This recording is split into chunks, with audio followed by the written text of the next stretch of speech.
What's up, guys? Coach Lucas here. Today in this video, I want to thank all of you who have already subscribed to the YouTube channel. We currently have 56 subscribers, so that was excellent. I went to the gym actually with my family and came back and we already had 56 subscribers, so that was really fun to see. And then also a lot of you have sent me information, or rather topics that you are interested in hearing about for you and your player and or players. Some of you have teams, some of you have multiple players, some of you have just one player. So it's really interesting to see the kinds of things that you want help with. And the purpose of today's video is to go through that. I'm going to go through the topics and see what I can do to help. I'm going to try to keep it concise, and then from there, if this addresses what it is that you're looking for, or if you want more information, you could just let me know. Just let me know, preferably in the YouTube comments, or if that's not an option, just send me an email. So let's take a look. I've got 8 pages of topics here, which is absolutely excellent. A lot of you have worked with me before, or some of you have worked with me before. A lot of you have not worked with me before, so I'm interested in going through this and reading these off. So the first thing here is tactical player development, how to teach players how to watch film and learn how to play the game to improve speed of play. And then number 2, mental performance. So there's a lot of feedback here, and again, I'm just going to go through the hot topics. If I repeat topics, I'm going to skip over them. So I'm going to address topics as we go along, and if there's any repeating topics, I'll just jump over that since I already addressed it. So the first one here is tactical player development, and then the second one here is mental high performance. Techniques to flip the switch to ensure optimal focus and aggressiveness on the pitch. Perfect. So the first one is tactical player development. So how do you do this? Well, you need to get players to study the game. That's key. Most players simply watch the game. They don't actually study the game. And you need to study the game in order to actually learn tactics. And there's a really good documentary called In Search of Greatness. And I'm sure some of you have seen it before. If you haven't, it's really good. You should definitely watch it. And Wayne Gretzky explains how he used to watch hockey games, and he would just draw on a piece of paper the position of the puck on the rink throughout the entire period. And so he would do it either the entire game or the entire period, and then he would look at his paper and see patterns of where the puck moved and how it moved. That's an example of what we're trying to do here with studying the game. And so I have a game study tool that's really effective that helps players.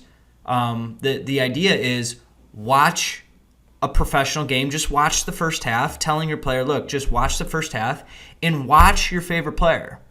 Watch the player that's in your position, and don't watch the ball. Watch the player instead. So the entire half or the entire game, all eyes focused on that particular player. And then you can lay out some questions that they need to answer. For example, how many times does a player pass the ball? How many times did they touch the ball in the first half? How many completed passes did they get? How many unsuccessful passes did they get? When they were unsuccessful, what did that player do? Was the player communicating? How did they run? Was it jogging? Was it sprinting? So you can lay out a series of questions to prompt the player to look for certain things as they're studying the match. So the game study tool is super helpful for tactical development. The next one here is mental high performance and the techniques to flip the switch. So this is what I would recommend introducing, what's called the alter ego. And the alter ego is a character that players can develop that they can tap into during game time, during training, during games. And so this is something that we preach internally with MSM players. And what you can do in this case is get the player to think about, actually a really good example of this is Kobe Bryant and the Mamba mentality. So if you search Mamba, if you search on YouTube how Kobe Kobe alter ego or Kobe Mamba. Like, he'll explain in his documentaries and things, he'll explain how he tapped into this killer snake. And there's also this interview that he did about preparing for games, and he explained how he would listen to the Halloween theme song. I don't know if you guys are familiar with Halloween, like the horror movie. So there's a theme song in it. I don't actually quite know what it is, but I can imagine it's like scary. And the reason why he would listen to this before game is to tap into like a killer mindset. Like literally tap into what it would be like to be a stone cold serial killer. So I don't suggest that you go that direction with the player, but this kind of gives you a understanding and a conceptual idea of what this is supposed to be like. And so for some of our players, choose the cheetah or the lion or the or a superhero or a brick wall if they're a defender, right? Or a cat or a panther or a shark. So for every player, it's going to be different. But exploring that, young players love this. Young players, older players absolutely love this. And you can list out the characteristics of that particular player, have them do that, and then have them think about that. Think about the nature of that character prior to game. And then all of a sudden they start feeling it, they start thinking about it. Mentally, you're putting the thoughts in. Emotionally, they start feeling it. Acts or behaviors, those will follow the emotions. And so that's a little tip for mental performance to flip the switch. Next is something here. It says performance. What are colleges looking for at different levels? And how do you get there? What really matters? Seems like a lot of MSM is geared toward professional soccer aspirations. What about those who don't want to play in college? Yeah. Or what about those who want to play in college? Yeah. So first and foremost, colleges, coaches, scouts are looking for players that have character. Okay. At the high level, when you get to 17, 18, 19 years old and you're playing just how everybody else is playing, that's not good enough. You need to have a step ahead of everybody else, and you need to have a character. You need to have assertiveness. You need to have leadership. You need to have very strong resilience and character to express on the pitch. Because at the end of the day, this is a performance. This is a performance, and these players need to perform. And a good analogy of this is like actors and actresses. They need to tap into a character, right? And so the same thing happens on the pitch. They need to tap into this character. They need to express this character. And everything we do at MSM is about building character. Alter ego is just one little piece of that, but it's about building character internally so that they can express themselves confidently and assertive and with leadership out on the pitch consistently. And so colleges, as far as what they're looking for character. The next thing is, seems like a lot of MSM is geared toward professional soccer aspirations. What about those who want to play in college? Yeah, our ideal player is someone who wants to play either professionally or in college. And what we find is a lot of players that aspire to play in college actually secretly want to play professionally.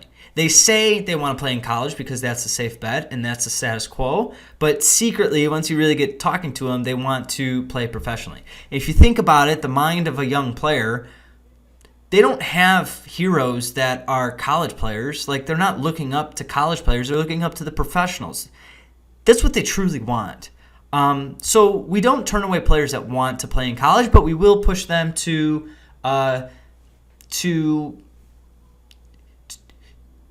heighten their aspirations, if you will.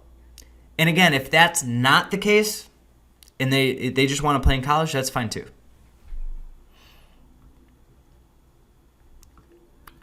Parenting, how to navigate the club system, what do all the letters mean? ECNL, MLS Next, College Bound, and beyond. Yeah. Don't worry about the letters. If you don't know what they mean, if you don't know what the letters mean, two things. One, don't worry about it. Worry about what your player needs to accomplish, like this season. Talk to your player about their goals for this their long-term goals, so whether it's college or pro, then talk to them about goals for this year, then talk to them about goals for this season, then talk about action items that they can accomplish to achieve those goals. Okay? If your player's balling out, the right coaches will find them. Okay? So if you don't quite know about the landscape of soccer, don't worry about that right now. Just worry about your player and their development and what action items they need to accomplish their goals this week, this month, this quarter, this season, this year. Family, how to eat well when rushing place to place for soccer. So this is a good one. So this is nutrition for families. We've tried to help players with nutrition, and it doesn't work. And what I actually mean by that is when you try to just help the player with nutrition, it doesn't work. This is a family effort. So the entire family needs to be on board with this. And so meal planning.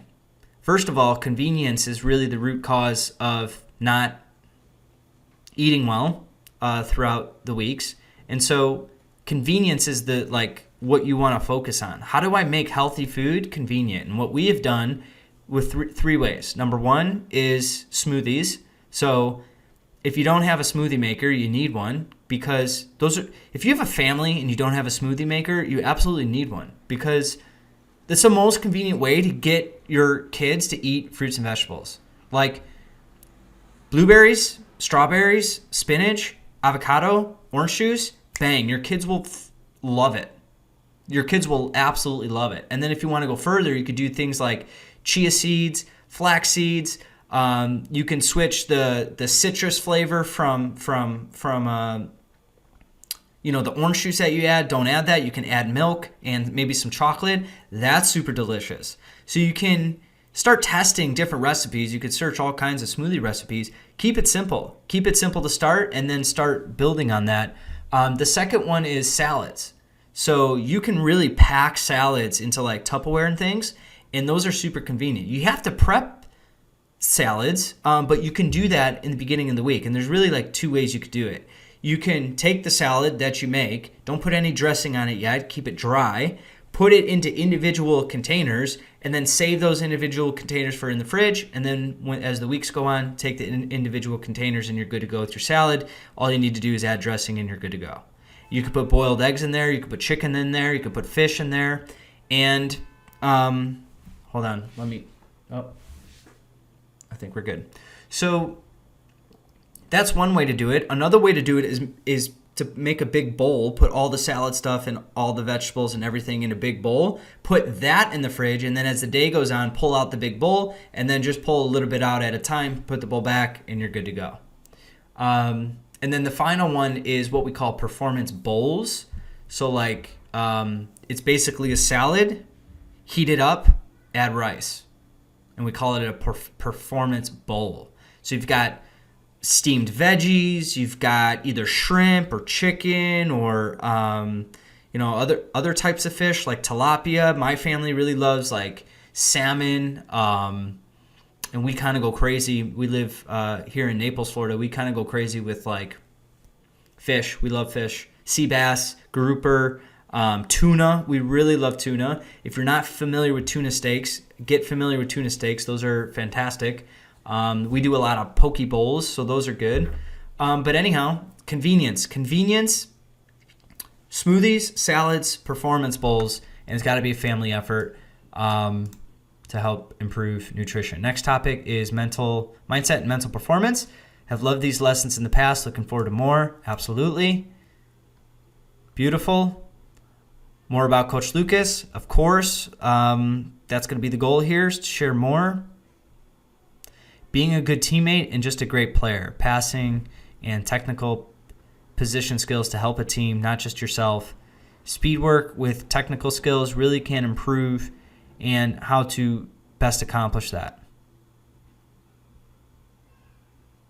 Yeah, so I think the thing here is my philosophy, which a lot of people would disagree, is focus on yourself first, then you have the capacity to help others. And I think most people actually agree with that, but I think we get confused with this whole, like, there's no I in team, like, it's all about the team. And it's like, well, have you focused on yourself at all yet? right? Because if you haven't done that, you're going to do very little for the team. So don't even worry about the team unless you have something to give to the team. If you have strength, health, a focused mind, ability to communicate, like that's all internal stuff that you need to focus on first before focusing on trying to be a good teammate. And that's what we do. That's what we teach at MSM is how to develop the individual player. So by the time they graduate from MSM, they can be an exceptional teammate. Beautiful. Next up is, I would love to learn how to help my 13-year-old daughter develop her soccer game, become the best she can. I currently film her with my phone, but cannot get any good video. I want her to study the game. Yep, I think this would be helpful. The mental aspects, too, being able to watch her and her teammates during this position. Yeah, the game study tool I just mentioned and the mental performance that I mentioned will be helpful for sure. Next up is from Georgie. Georgie's a player. What's up, Georgie? Yep. So if you're getting to the older ages, like 15, 16, 17 years old, definitely need some sort of camera. If your club doesn't have one, looking to invest in one, hopefully you win the raffle. So you could just use the one I have, or rather the one I'm going to be giving you. And analyzing game consistently is something that you need to do if you are a older teen, for sure. Younger teens, by all means, go for it.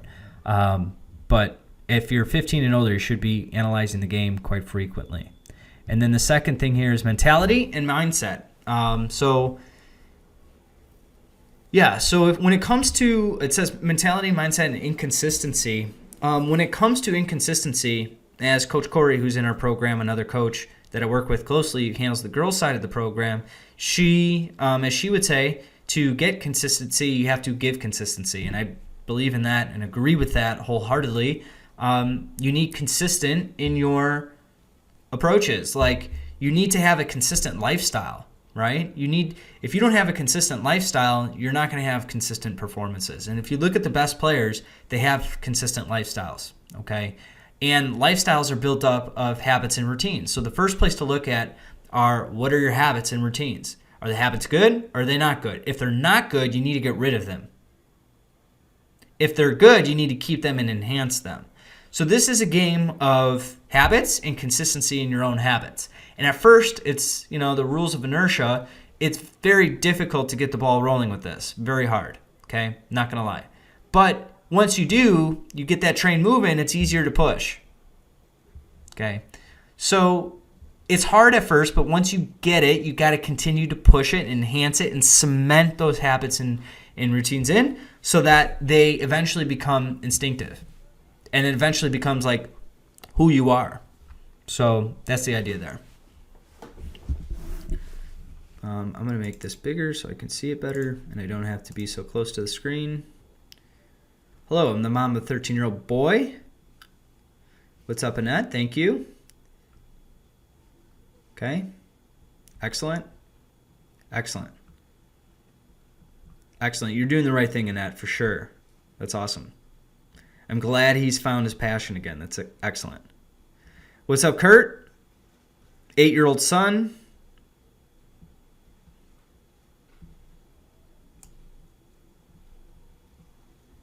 Okay, so this is really good. So it says he's not that much into mundane practices, but when I show him video of it being done, he seems more involved and will go right out and try and mostly succeed at whatever it is we are showing.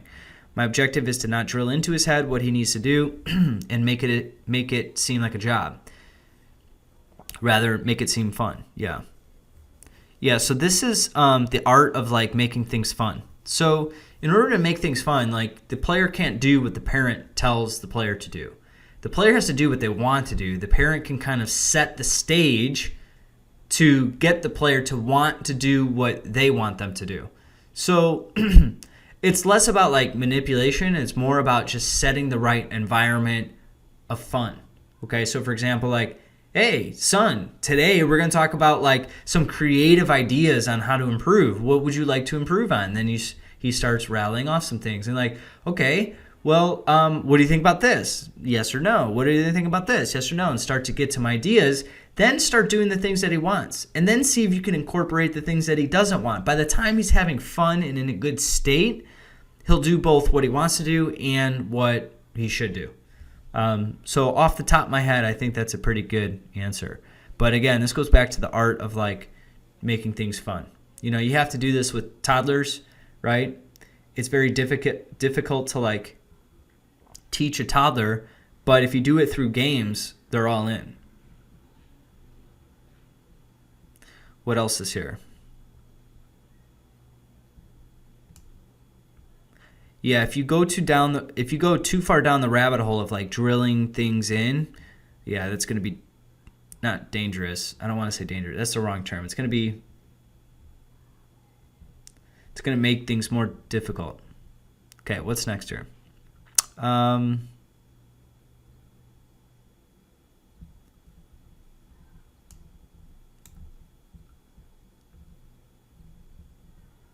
Yeah. So when it comes to parents putting pressure on players, like you want to avoid that. And again, you want to make things fun. And this is really just a communication problem. Like it's really just a communication problem. I see a lot of parents put pressure on players simply because they're communicating at the wrong times. For example, the kid, just got done with the game and you want to ask them or talk to them about all the mistakes that they made. Wrong time. Obviously the player is not excited about the mistakes that they made. So speaking about it then is like on the ride home is no good. You need to wait a few days until the emotions are stable, and then you can set up weekly like Sunday assessments where you go, hey, every Sunday, what do you think if for the month of April we assessed your training and performance every Sunday and just like see how you did?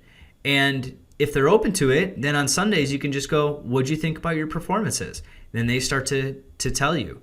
And then you could share with them, well, why do you think of it this way? Why do you think of it that way? If you put yourself in the role of asking questions rather than instructing, you'll get way further down the line to helping your player develop than if you're trying to instruct all the time. So be the question master. Be the question master. And if you're feeling like it's not going anywhere, back off.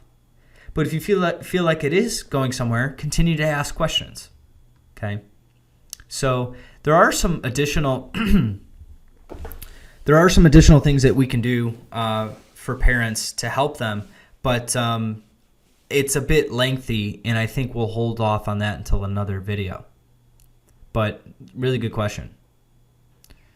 Next one here. What is the expected at each age, each division? Development plans by age. Yeah, so this is for soccer development, and this is development plans by age. Yeah, so there's 3 environments that you want your player to be involved with at all times. So the first one is the structured environment, so that's the academy or the club. The next one is a free play, so this is scrimmages with like pickup soccer, no referees, no coaches, just pickup play. And then the third one is personal training, so private training, training on their own, not training with a private trainer, training just them and the ball. So if they're in structured play, free play, and privately by themselves, if those 3 things feed off of one another, and they're different, it's different state of consciousness in each environment. Like there's different driving factors in each different environment, and you need those driving factors to produce or work on a particular like thing. So if they are in those 3 environments regularly, and when I mean regularly, I mean monthly, and for different players, it's different ages. But if you're in those 3 environments regularly, those 3 things, the results that you get out of each 3 thing individually enhances the whole player. They feed off of one another. The better they are in the structured environment, the better they're going to play in the free environment. Okay, the more risky they are in the free environment, the more they're enjoying the game and playing freely, the better they're going to do in the structured environment, the more confidence that they have in the structured environment. The more they train on their own privately and they're comfortable with that, they're going to do better than it. And so it's a cycle. The more you learn, the more you love, and the more you love it, the more you learn. Okay, so it's a cycle like that, and they should be involved in those three key environments regularly. What can parents do to support your player? Talk to them. Ask them what they want, what they need, what they're thinking. Ask them questions. Be the question master. Importance of family time, critical. Need family time all the time. Okay, family dinners should be regularly, and you should have family, maybe not vacations, but family time on the schedule. There should be family time on the schedule all the time. So, for example, by the end of the month, we're going out for breakfast. At the end of the month, we're doing X. At the end of the month, we're doing Y. Always have something something to look forward to as a family that's on the schedule. This, for the psyche, is incredibly important, not just for you, but for everyone in the family. And so that's important. Good. So there's some really good questions here, and I look forward to providing more answers on those, but that's excellent. Next one here, looks like we're approaching. What's up, guys? So the video cut off there, and I actually went on probably for another 10 or 15 minutes on some really exceptional stuff. So we're going to make a part 2 to this video, and I'll put it on the YouTube channel. But hopefully, if you liked this part, if you liked everything so far, leave in the comments what you liked, what you didn't like, what you would like to know more about, and we'll go from there. Thank you, guys. Hope you found value in that, and we'll speak soon. Take care.